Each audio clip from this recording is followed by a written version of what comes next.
Welcome to the Democracies College podcast series, a product of the Office of Community College Research and Leadership, or OCCRL, at the University of Illinois at Urbana-Champaign.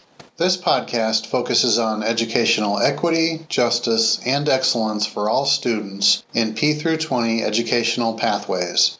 We encourage you to learn more about our office at occrl.illinois.edu. In this episode, Chequita Brown, a research assistant at OCCRL, talks with Maddy Day.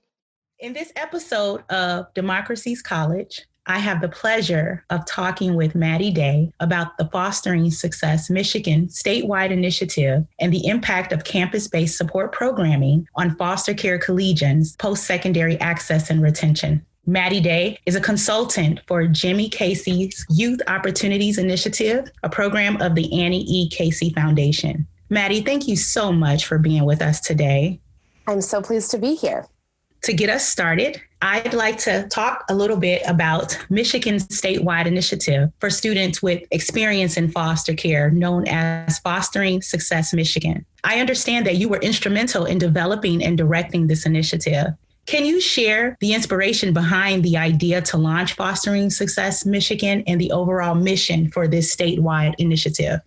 Absolutely. Fostering Success Michigan launched out of Western Michigan University's Center for Fostering Success and kicked off in 2012. And part of the initial idea of Fostering Success Michigan came from seeing the success of the CETA Scholars Program, which is a campus support program that was started at Western Michigan University in 2018. And the Kresge Foundation was very interested in the success that the CETA Scholars Program was having to increase enrollment and persistence and graduation for students with experience in foster care, and wanted to really build infrastructure across the state of Michigan and help ensure that students, wherever they were, whatever institution they attended, were able to have that same access to success in post-secondary education. So that was really kind of the initial seed that Fostering Success Michigan was bred from. I would also say that in the background of all of that was really what I would call the foster care and higher education movement, that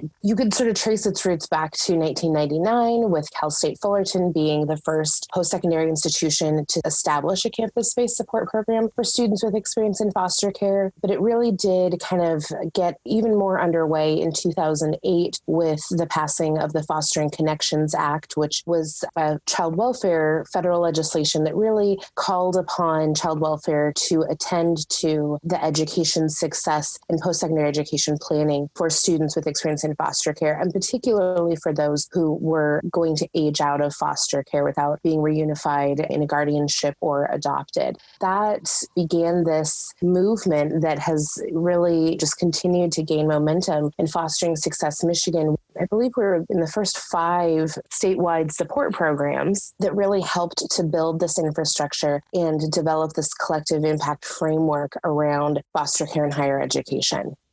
You talked a little bit about this movement and Michigan being one of the forerunners of having this statewide initiative. Based on your experience working with Fostering Success Michigan, what are some of the pros and cons of having a statewide initiative that targets specifically students with experience in foster care? I'm going to be totally biased and say I probably have very few cons because I think it's so essential. One of the largest pros is that this work is doing the work of building a bridge between 2 institutions, education, and particularly higher education, and child welfare, that don't have a whole lot of overlap in how they understand each other, but yet are very essential and are in the daily lives of the students that they're impacting. And so having a backbone organization really provides the ability for alignment, kind of cross crosswalking between definitions and policies and practices, and really holding folks to a common agenda around this shared vision. And I haven't met anybody yet in this work that says, no, we don't want students with experience in foster care to go to college. I have met many people who don't believe that that's possible because of the experiences that students have faced, or who don't see a pathway forward because they don't understand how either the education system works or the child welfare system works. So I really think the huge pro comes with creating this common agenda, creating this shared vision, bringing people around data so that they can really ground their work and their progress in something tangible and real. And then I would also say having a central organization that can really center this work around the voice of young people. And that at the end of the day, this work is really nothing if it's not infused with the knowledge and the voices of the young people who are impacted by these systems. If there's a con, I think in some ways it might be that this work is not cheap. I'll just say that. It's not work that can be done in that frame of other duties as assigned, and it really does need to have dedicated workforce, dedicated financial support. It becomes a challenge in building some of that infrastructure up, but I think that the benefits, the pros far outweigh the cons. You mentioned this idea of having a shared agenda as it relates to post-secondary programming and support for foster youth who are on campus.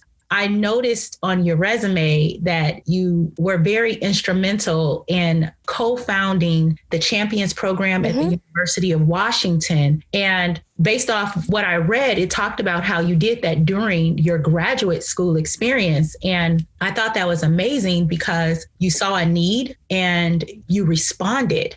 I wanted to kind of spend a little time speaking about that experience, specifically for listeners who are saying, we know that there is a need for services on our campus for foster care youth, but where do we start? How does this work? Do we have to have all our ducks in a row in order to serve this population? And you being a graduate student at the time, clearly. I did not have my ducks in a row. I can tell you that. Right. I get it. So wanting to highlight that, can you share with our listeners the vision behind the Champions program at the University of Washington and your whole process in getting started with that? I'm going to tell a quick story because it really frames how all of this came together. I came out of my undergraduate work and was a caseworker working in primarily adoption and primarily foster adoption. And, I did a variety of things in casework, from case management to licensing. And I ended up doing child placement for permanency in adoptive homes. And I placed many, many kids. There were many, many success stories. And there were the handful of kids that I either placed and the placement fell apart, or I would see again and again and again these profiles just coming across my desk and thinking, there's no family for this kid, and it's our fault that we did this. And I had this deep ache, I would say. When kids come into foster care, they come into foster care for no fault of their own. And we then as the state are responsible for them, which means that we as citizens of that state hold some responsibility for them. And when we get to a point where it's not going to be likely that they can return to their parents, their family, how is it that we're just okay with saying, okay, well, I guess you just age out into what? And the statistics continue to be very troubling. And they were even more so troubling,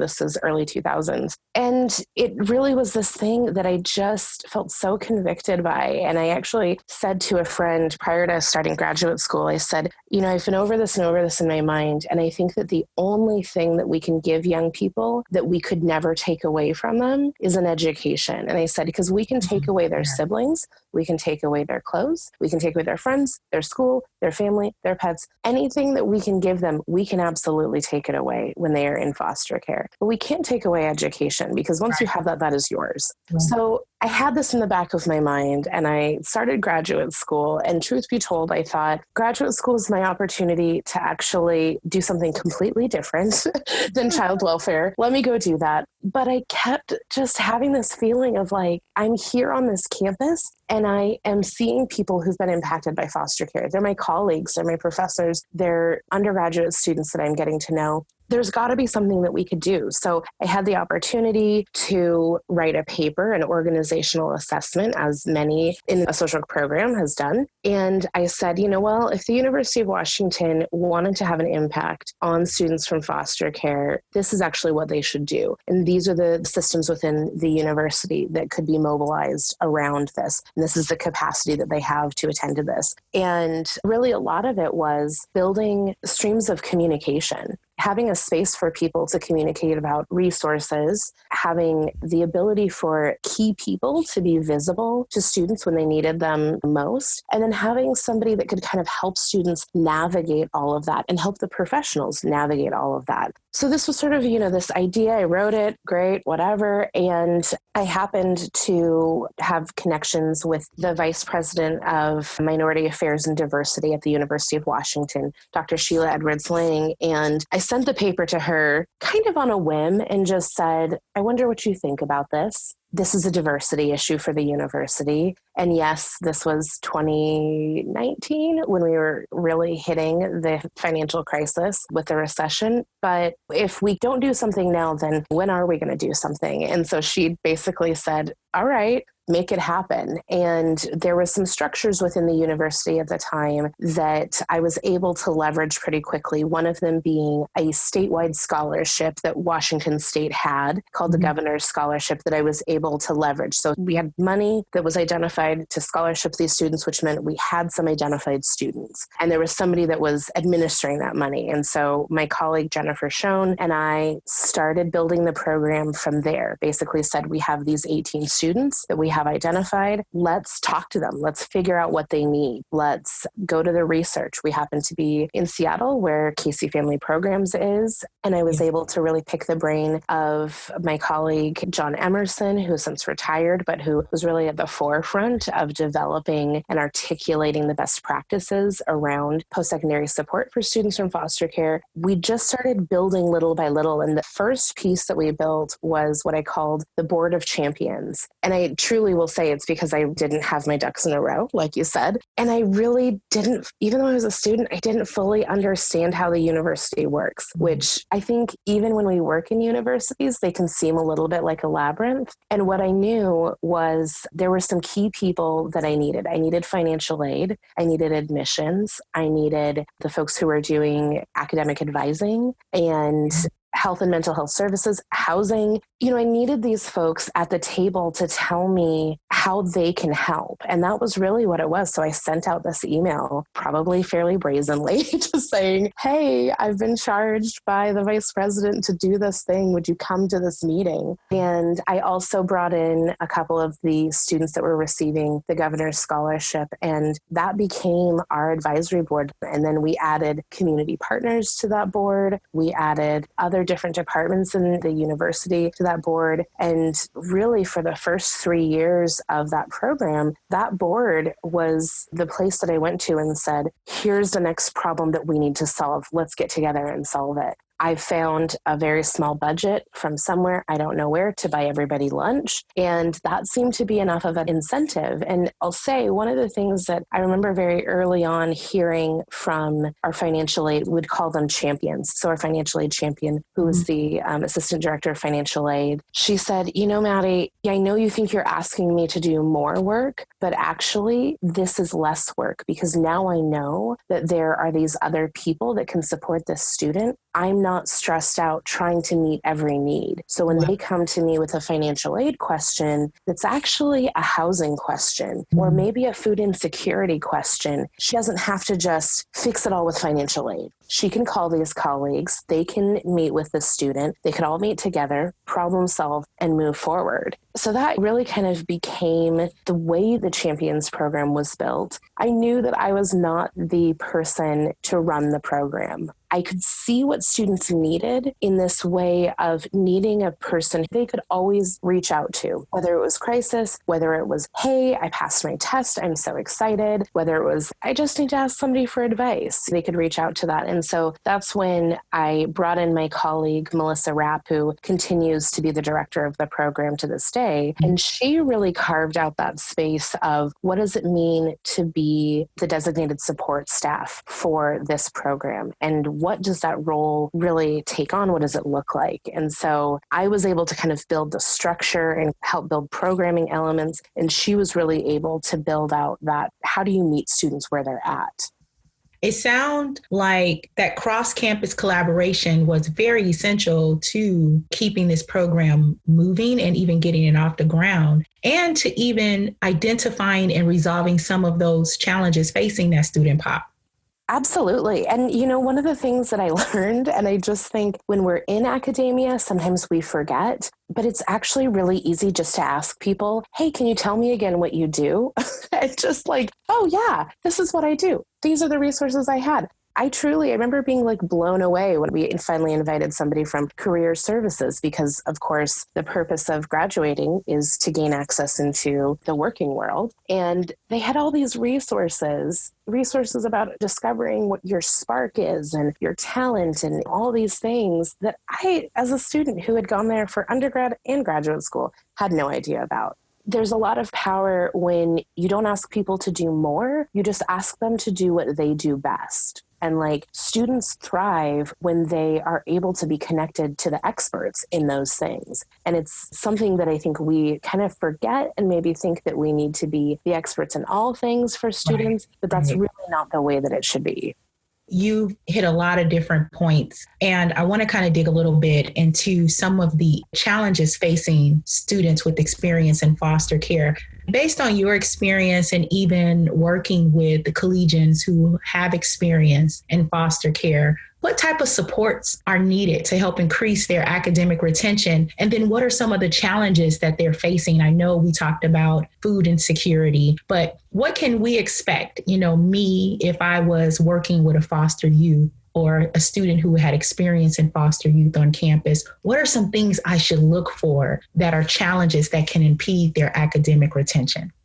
One of the overarching themes that I often talk about is young people who exit foster care, age out or emancipate, however you refer to it, have not had similar opportunities to young people who had the family privilege of being raised in a home with consistent caregivers. And so this opportunity gap is something that we really see fairly consistently for young people. So sometimes that means that you have a young person who seems like they've got it all together and they're doing fine. And then you realize that they are working 3 times as hard as every other student to keep it all together, because they've figured out the workaround, but they actually haven't figured out how to do it in the way that is going to allow them to thrive. And so it's really helping students to peel back those layers of what skills they need to develop. And usually one of the first skills that they need support to develop is around asking for help. And part of what we unfortunately do in child welfare is we do a lot of, no, you don't have control over that. I'm doing that for you.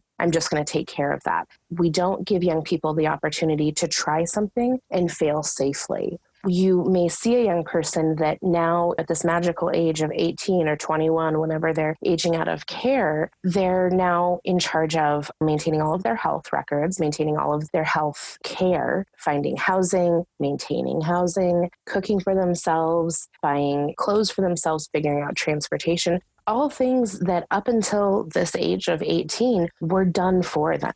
So there's often just skills lacking around those ways in which you meet your basic needs. Now, I would say most of the young people that have experienced foster care that I meet can absolutely meet their basic needs. They find a way around that, but it's often not a way that is going to allow them to focus on school, to be in a healthy place of thriving and taking care of their responsibilities. So it's helping kind of peel back those layers to figure out, you can do it this way, but should you? Let's figure out how you should do this. The other thing that I think in some ways it kind of goes without saying, and in some ways these are similar things to many student populations, but the challenges of the impact of trauma for many young people in foster care, they haven't had the opportunity to fully process through the trauma they experienced both before they entered foster care and while in care. And so now that they're in this more independent space, it's the first time that they're able to really reconcile that trauma and the impact impact that it's had. And they may not be prepared for the way that it's going to show up in their life. And the triggers that happen are very real, and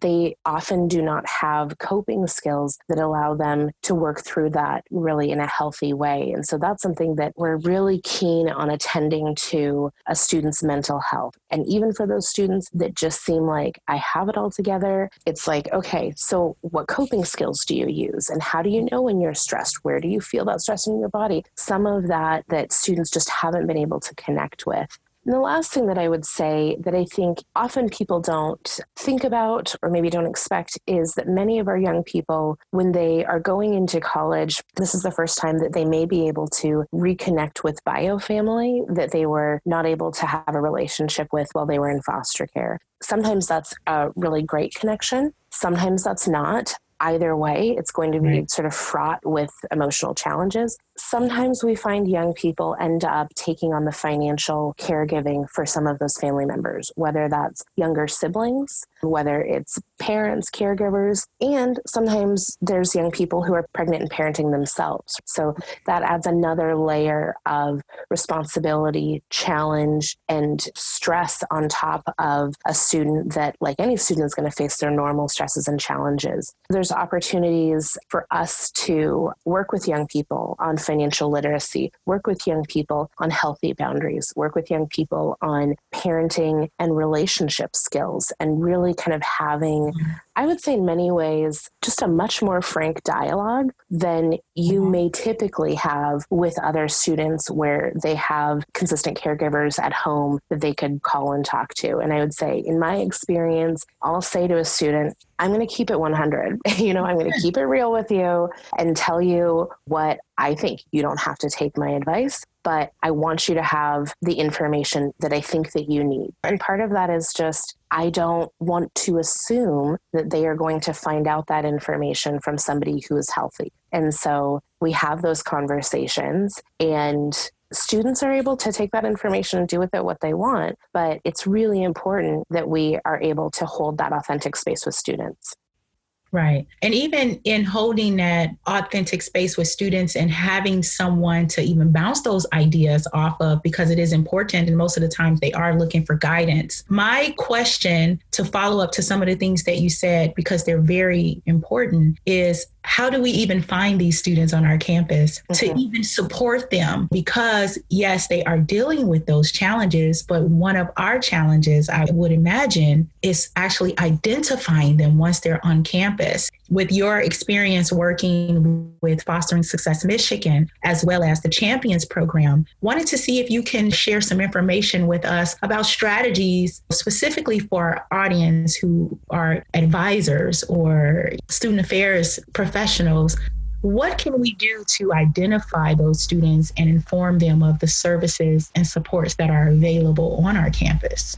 So I'm going to give you a technical answer and an adaptive answer, and it really takes both. The technical answer is that if you are on a campus, your financial aid office does have the ability to look through the FAFSA and look at question 53 on the FAFSA and see who has checked that box. That question is stated roughly something like, are you or have you ever been in foster care after your 13th birthday? And it might say foster care or ward of the court. So a student checks that and marks them as independent on the FAFSA, qualifies for full Pell, does several other things, right? So part of the challenge with that is some of our policies with FERPA cause some challenge in being able to directly reach out if you're, say, a student affairs person, directly reach out through that information. So my recommendation is to work with your financial aid office and prepare a letter, an email, some sort of communication that is sent to the students who indicate that they have had experience in foster care and highlight the benefits of why they would reach out and connect with you. I usually say, put in something about money,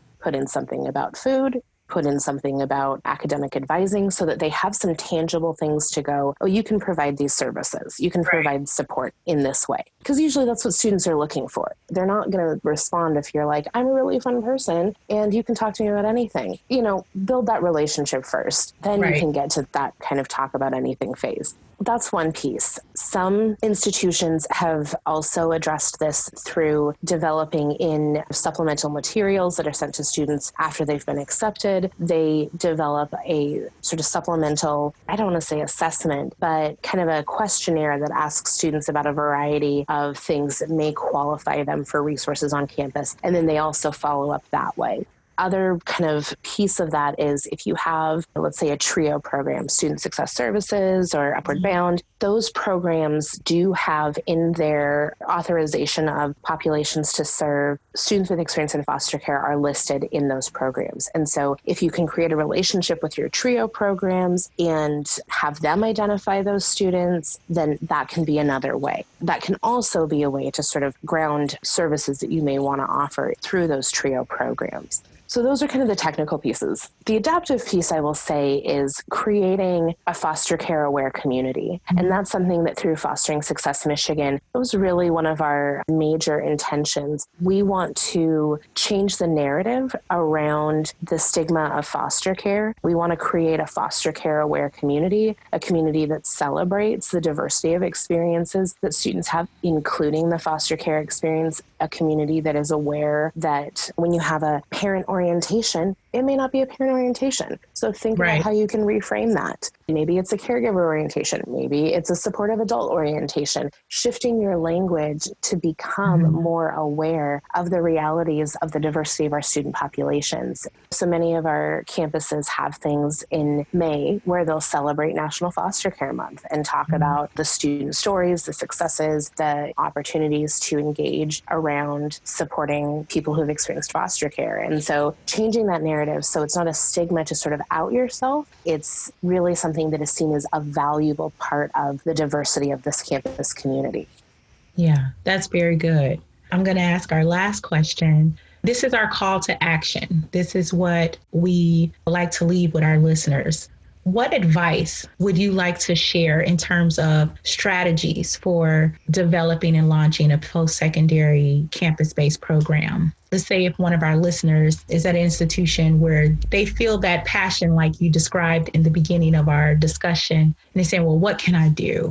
What advice would you give them? I would say everybody can do something. So just know that no matter what position you're in within an institution, you have the power to positively change and impact the lives of young people with experience in foster care. So that's kind of always my blanket statement. Specifically, I would say if you are seeking to develop supports, programming, anything for students with experience in foster care, center that work around the voices of the students of foster care in your community. To do this work well, we have to do it in partnership with our students. We have to do it with their experience in mind, their voices at the table. I can say I had what I thought to be many great ideas. We're going to do this with programming. We're going to have a place for students. They can all live in the same floor in the dorm. Now I look back and I'm like, that would have been a disaster. And it was students that were on our advisory board that saved me from making that decision, that said, listen, it's great. I want to be in community with other students that have experienced foster care. I don't need to live with them 24/7. And I can tell you, I've sat in many rooms with campuses that I've consulted with where they've had that same idea. And I just laugh and I'm like, I'm with you. I was with you. It's a bad idea. And our students every time say, that's a bad idea. Please don't force me to live like I'm in a group home again. And it's just like, oh, right. Again and again, the programs that are out there that are the strongest, where students feel the most empowered, and where you see students taking leadership are programs informed by students with experience in foster care on their campus. The design of the program, the evaluation of the program, the service delivery of the program, and no matter how small of a campus, I promise you, there is somebody that has experienced foster care. There's probably many people. They're probably on your faculty. They're probably on your staff. They're probably doing maintenance work and other support services. You have somebody who can give voice to that experience. So if you haven't found your students yet, there are people that you can go to say, hey,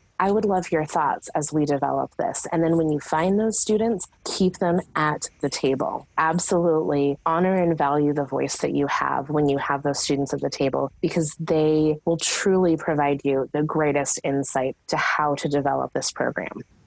Thank you so much, Maddy Day. You're so welcome. Such a pleasure talking to you. You are such a wealth of knowledge, and I'm looking forward to continuing this partnership with you. Absolutely. Absolutely. Well, I'm so glad you're shining a light on this topic, and I'm always available should anybody who's listening want to follow up, have further conversations. I'm such a believer that post-secondary education should be a right and not a privilege for our students with experience in foster care, and that it's really on us as the professionals in these systems to make sure they have what they need to thrive in those systems.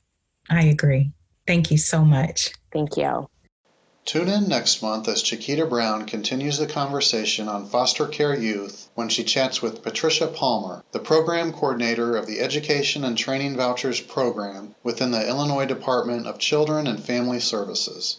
Background music for this podcast is provided by DubLab. Thank you for listening and for your contributions to equity, justice, and excellence in education for all students.